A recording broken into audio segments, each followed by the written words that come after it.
Hello and welcome to episode 238 of Tall Guy Talks Travel with Rick Doherty. Of course, I am your host, Rick Doherty. I'll be flying solo on the show again today, and this will sort of be a return to my series on former Disney chairman and CEO Michael Eisner. Today we're going to talk about Disney getting the rights to the Muppets. The Walt Disney Company acquired the Muppets during Eisner's tenure in charge, and he put them in his studio theme park in Walt Disney World. That being said, this episode won't be quite as focused on just his moves and motivations as some of our other shows about Eisner. Before we get started, Destination D23 is coming to Florida at the end of this month. We're expecting some significant announcements about things coming to the Disney theme parks at that event. On our September 4th episode, we'll cover as much of the news as possible. To make sure that you don't miss it, you need to be subscribed to the Tall Guy Talks Travel with Rick Doherty YouTube channel. While you're there, you can catch hundreds of videos from the Disney and Universal theme parks. I've also been traveling around the Northeast since I've moved back to Pennsylvania. There are videos from New York City, Hershey Park, Gettysburg, the Strasburg Railroad, and several other lesser-known destinations. Watching these videos helps us. Liking these videos helps us. Dropping positive comments on these videos absolutely helps us. Next month, if all goes well, I'll be hitting up Baltimore, Jim Thorpe, Cooperstown, and even heading back to the Sunshine State for a couple days at Walt Disney World before my annual pass expires. That's going to be an eventful month of content for sure. Just make sure that you are subscribed to the Tall Guy Talks Travel with Rick Doherty YouTube channel. It is free and it takes less than 30 seconds. Now let's get into the story about how the Muppets became a part of Disney's umbrella of intellectual properties. At 10:15 at night on June 7th of this year, an almost full theater of fans took their seats in Disney's Hollywood studios for the final public showing of Muppet Vision 3D. The Muppets will be staying at DHS by way of a roller coaster that will be replacing Aerosmith's Rock'n' Roller Coaster on the complete opposite end of the park. Still, there was something sad about the closure of this attraction. Unlike a roller coaster, Muppet Vision 3D could be enjoyed by grandkids and their grandparents. There was no height restriction, the jokes were clever, but the punchlines could be understood and appreciated by everyone. It was also the last time that Jim Henson voiced Kermit the Frog for public consumption before he passed away on May 16th of 1990. So the question is, how did we get to that point? The intellectual property that was accessible for ages 8 to 80 almost didn't start off that way. Jim Henson created the Muppets in 1955, the same year that Walt Disney opened his first theme park, Disneyland. Henson created Kermit the Frog while working on a show called Sam and Friends on WRC-TV, the NBC affiliate station in Washington, D.C. Kermit was originally intended to be for adult audiences. One of the innovations of Sam and Friends was having the puppets filmed in the same manner as live actors. Over the course of the 1960s, Kermit and Rolf the dog found themselves regulars on the late-night talk show circuit. One of those shows was the legendary Ed Sullivan Show. The year Walt Disney passed away, 1966, Jim Henson was approached for another life-changing project. Joan Gans Cooney and Lloyd Morissette started putting together an educational show for children, and they wanted Henson to design a unique set of Muppet characters. Sesame Street, produced by the Children's Television Workshop, debuted in 1969 and eventually wound up on PBS. While Henson worked closely with the Children's Television Workshop on Sesame Street, he was still attempting to keep his Muppet creations from being typecast as entertainment for kids. On the first season of Saturday Night Live, Muppets appeared as part of segments known as the Land of Gorch. The content was far from what you would expect from Big Bird, Bert, and Ernie. The SNL segments referenced drugs, sex, and alcohol. SNL was still figuring out what it was as a show in the first season, and many of the staff writers didn't want to waste their time writing for the Muppets. After that first season, the characters were just too divisive, so they left Saturday Night Live. Henson wouldn't quit on trying to tell more mature jokes through his Muppets, however. Sketch comedy was still the way Henson wanted to adapt the Muppets for a grown-up audience. This time, he developed 2 television pilots to air on ABC that served as a satire of sketch comedy shows like Saturday Night Live. The Muppets Valentine's Show and The Muppet Show Sex and Violence didn't impress ABC enough for them to pick up the series, so Henson worked with British producer Lou Grade, who agreed to co-produce The Muppets for Associated Television. With the deal, the Muppets would end up making their way to U.S. television sets for the first run of syndication. The Muppet Show saw Kermit and Rolf, joined by their now famous friends Miss Piggy, Fozzie Bear, Gonzo, and more. The quirky vaudeville-style humor found success with kids, but the jokes were formatted in a way that they could get a chuckle out of the parents watching at the same time. The idea of basing the Muppet Show off of a variety show, much like SNL, meant that adults would also be drawn in to watch the numerous guest hosts. In 1978, The Muppet Show won the Primetime Emmy Award for Outstanding Variety Series, one of 4 Emmys the show would win over the course of its run. Jim Henson wasn't going to put the brakes on now that he had found success. At this point, he wanted to see if the Muppets' popularity would translate to the big screen, and that would lead to the Muppet movie in 1979. Henson, performing as Kermit the Frog, has a top 40 hit on the Billboard Hot 100 with the song Rainbow Connection from the Muppet movie. As a member of Generation X, for whom Jim Henson and the Muppets were both such a big part of my childhood, it's almost shocking to realize that The Muppet Show only aired for 5 seasons, wrapping up in 1981. The Muppets did stay relevant in the following years with the release of The Great Muppet Caper in 1981, The Muppets Take Manhattan in 1984. Fraggle Rock was Henson's next successful franchise, airing on the brand new subscription cable channel HBO in the US from 1983 to 1987.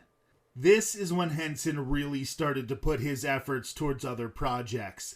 In 1980, George Lucas wanted Henson to perform as puppeteer for the part of Yoda in Star Wars The Empire Strikes Back. While Henson did help to develop the character, he suggested Frank Oz to perform the role in Empire and future Star Wars films.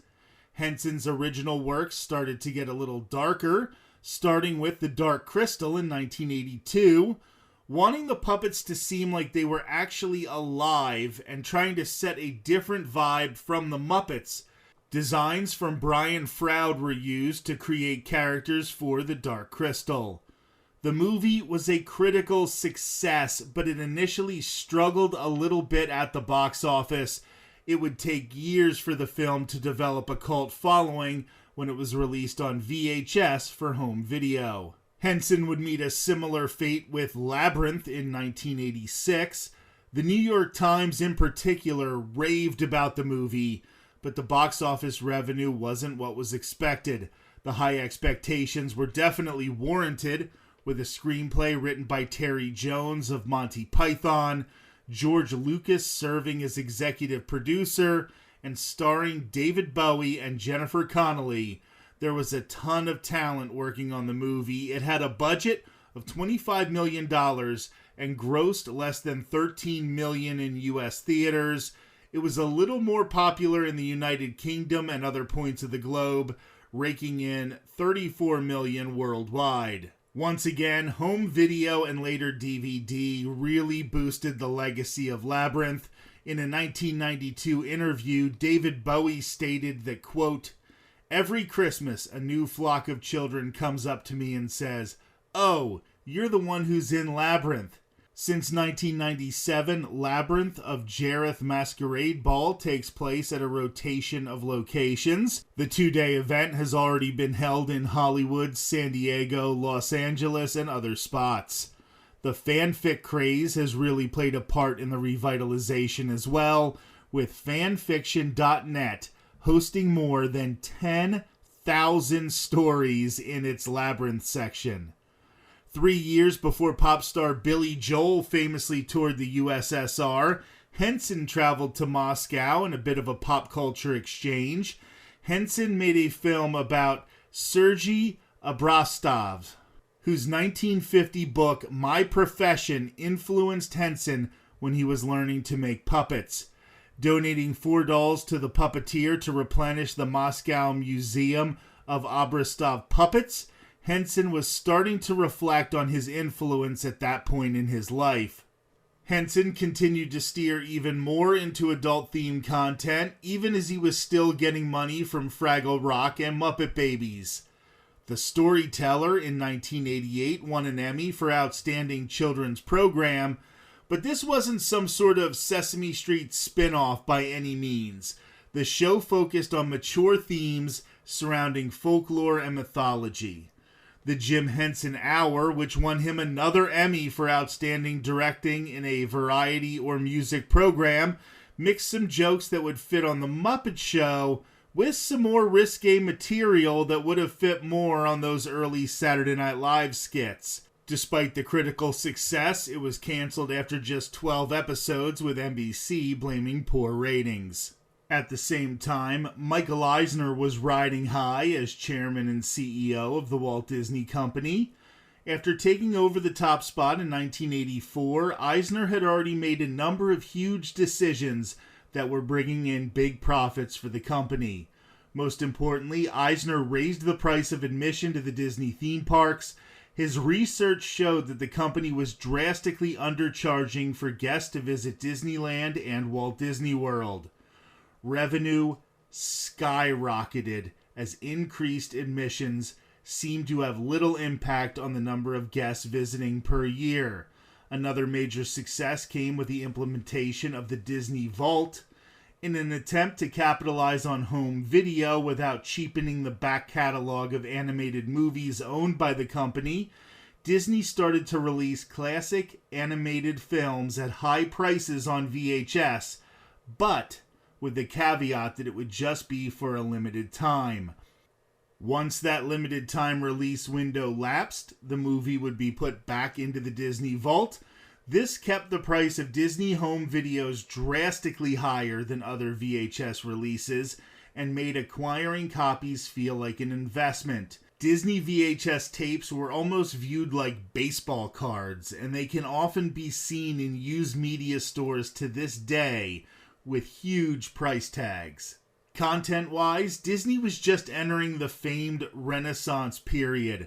Under the banner of Touchstone Pictures, Disney released Who Framed Roger Rabbit in 1988.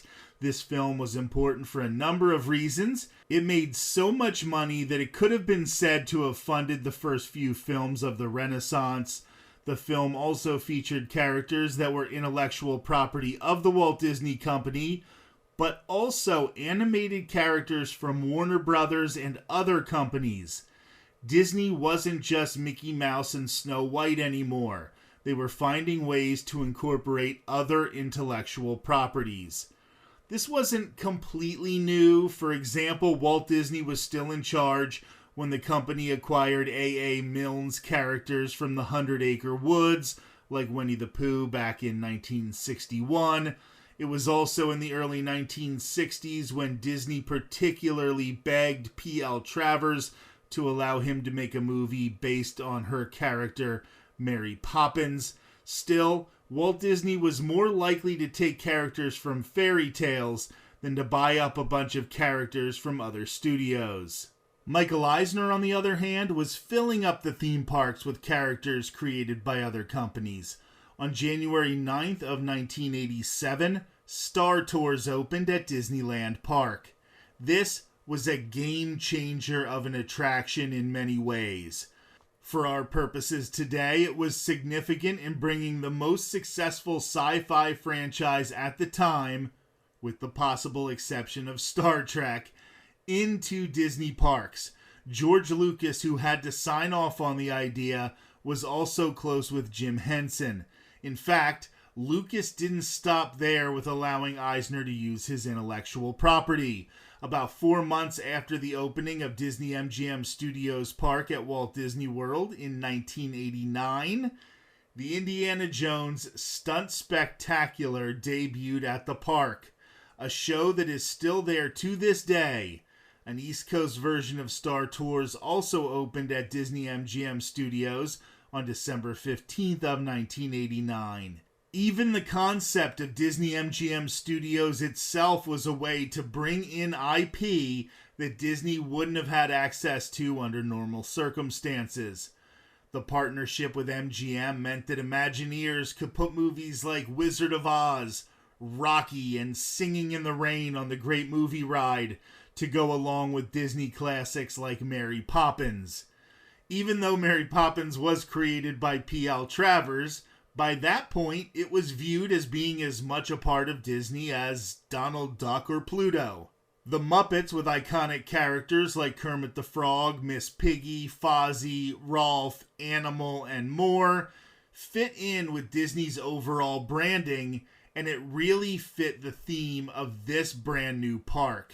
The timing seemed perfect for all involved, with Jim Henson not seeming to want to be bogged down in looking for ways to utilize the characters.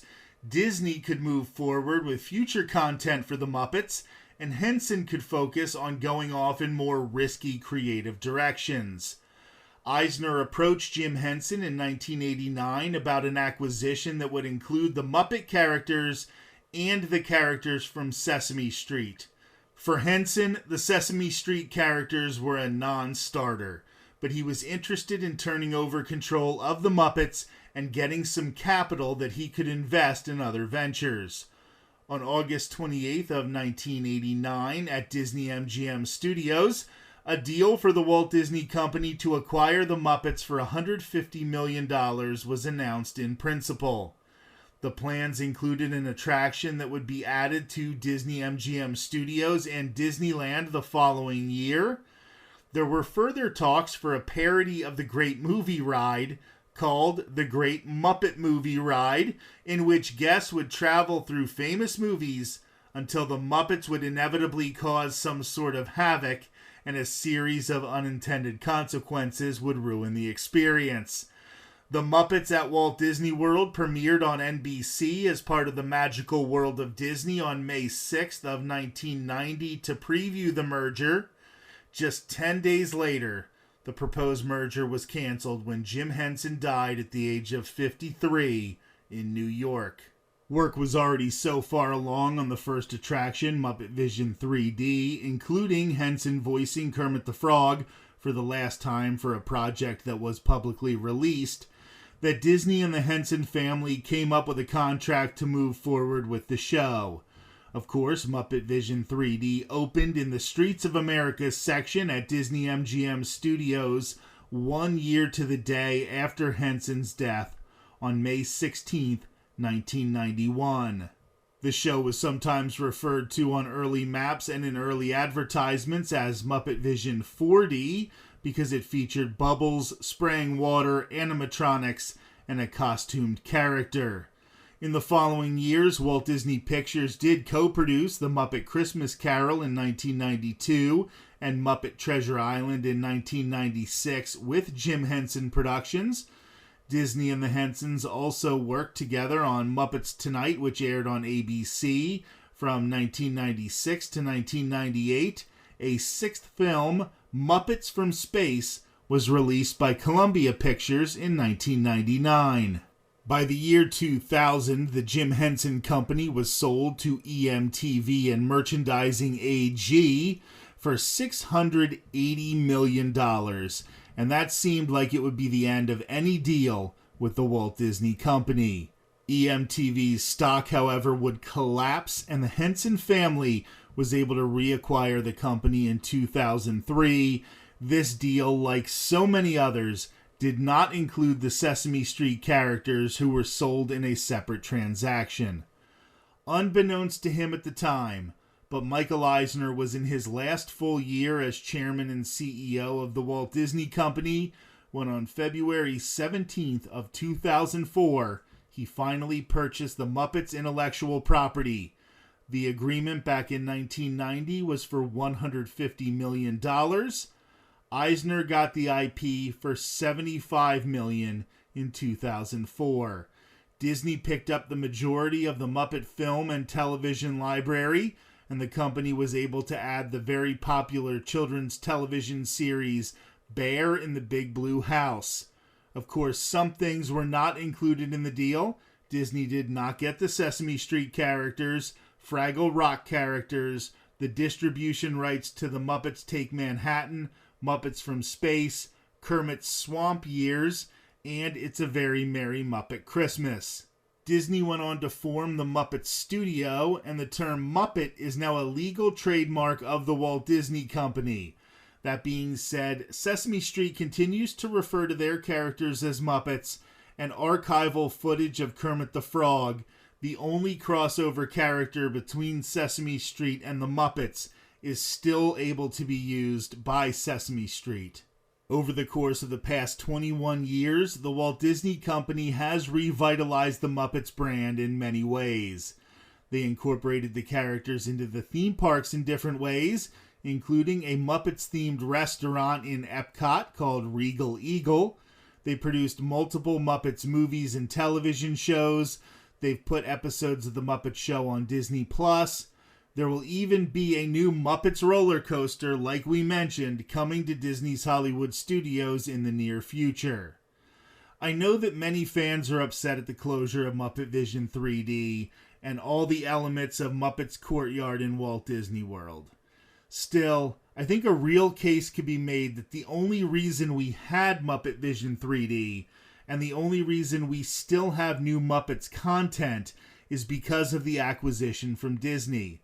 It might be too strong of a phrase to say that Jim Henson lost interest in the characters altogether, but he certainly wasn't looking to create any projects for them in the near future before he died. Kermit the Frog, Miss Piggy, Fozzie, Rolf, Animals, Statler and Waldorf, Beaker and Dr. Bunsen Honeydew, and others were either going to be taken over by Disney in some way, or they were going to be shelved. As much as we want to blame Disney for turning their back on a classic attraction, the fact that they're working to preserve the legacy of Jim Henson and these characters is something that needs to be recognized. Personally, even though I am nowhere near as big a fan of the Muppets as many in the community, I know that I learned a lot from watching Sesame Street. My mother says that I would run in from the other room when I heard the intro to the Muppets or Fraggle Rock, even as a baby, and I appreciated the clever wordplay of Muppet Vision 3D up to my final viewing of the show back in March of this year. Last week, we had one of the biggest episodes in the history of this podcast when I had a conversation with Mouse and More Adam, who was able to travel down to Walt Disney World for the final day of Muppet Vision 3D at Disney's Hollywood Studios. This just goes to show that this is a very passionate topic in the theme park community. There are a lot of fans of the Muppets as an intellectual property. There were a lot of fans of this attraction in particular as not just a piece of Muppet history, not just a piece of Jim Henson history. As we mentioned, it was the last time he voiced Kermit, but also a piece of Disney history. Disney does purchase some of its history, some of its lore. Obviously, now Star Wars is fully engulfed in the Disney brand. They purchased it for $4 billion from George Lucas. And now, right next to the area that used to be Muppet Vision 3D, is Star Wars Galaxy's Edge. So just because these things weren't created by the Walt Disney Company, weren't created by Walt Disney himself, doesn't mean that they don't feel like a part of Walt Disney World, of Disneyland, of the company itself. if you didn't get the chance to hear that conversation with Mouse and More Adam, I definitely recommend it. It aired for the first time on August 14th of 2025. It is still on the Tall Guy Talks Travel with Rick Doherty YouTube channel, and you can hear the passion that he has for these characters and for that attraction. Before we go, I just want to ask that all of you again make sure that you are subscribed to the Tall Guy Talks Travel with Rick Doherty YouTube channel. Like I said, among other things, I will be returning to Walt Disney World next month to enjoy the parks for a few days before my annual pass expires. After that, I'm not sure how long it will be until I'll be returning. We're planning so many different excursions over the next coming months, and I have started a savings account specifically dedicated to another Ireland trip in the next few years. You aren't going to want to miss any of the videos that we have coming up for you. Make sure that you are subscribed to the Tall Guy Talks Travel with Rick Doherty YouTube channel. I also want to thank all of you who reached out to me and told me how much you liked some of my more unique travel videos that I wasn't able to do when I was living in Florida, like my New York City video. I know, it was a little unique for a New York City travel video. I went to a baseball game and I went to a church. And while those are definitely two big tourist destinations in New York City, I promise you that in future months I will be getting back to the Big Apple and I'm going to see a lot more than just those locations.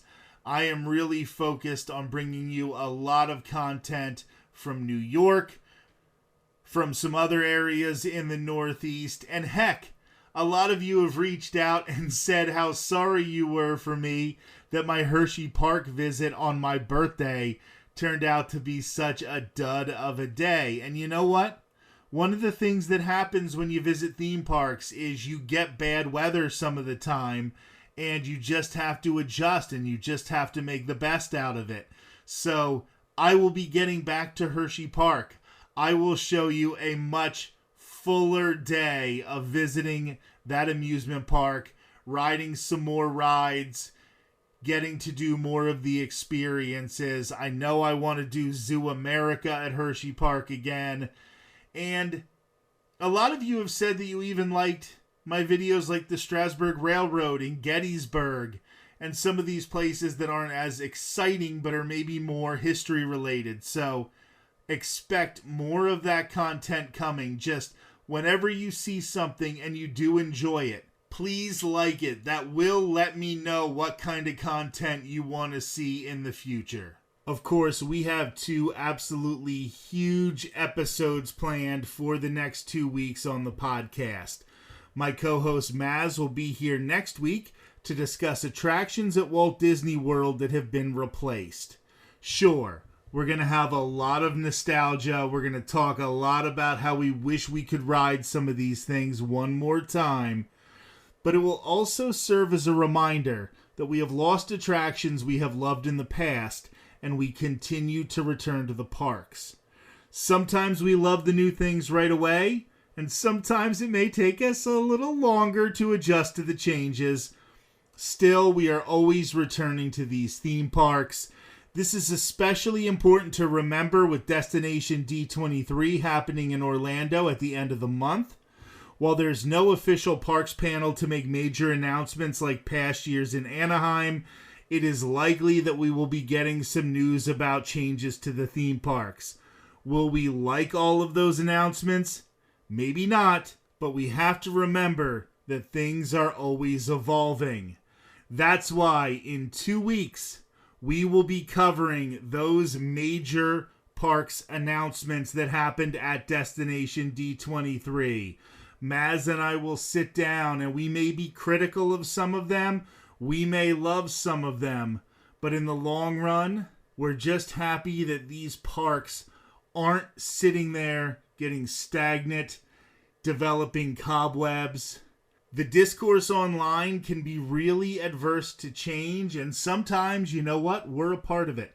I really don't like that they are removing Tom Sawyer Island and the Rivers of America from Magic Kingdom. And I know a lot of people will say, well, when was the last time you went to Tom Sawyer Island? And no, I didn't go to Tom Sawyer Island all that much, but I did ride the riverboat. I rode the Liberty Bell.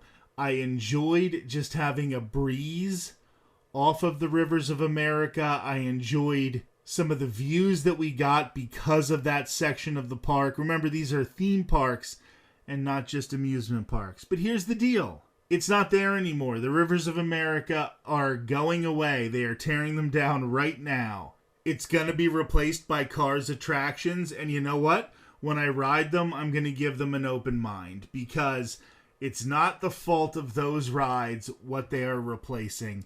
And if they never took chances, we would never have gotten some of our favorite attractions at Walt Disney World, at Disneyland, any of the international parks. So just try to keep that in mind. That's why in 2 weeks, Maz and I will be talking about the announcements from Destination D23 that are going to be affecting the theme parks. And next week, we are going to be looking back at attractions at Walt Disney World that have been replaced. That conversation will take place next Thursday on episode 239 of Tall Guy Talks Travel with Rick Doherty. Until then, have a great week.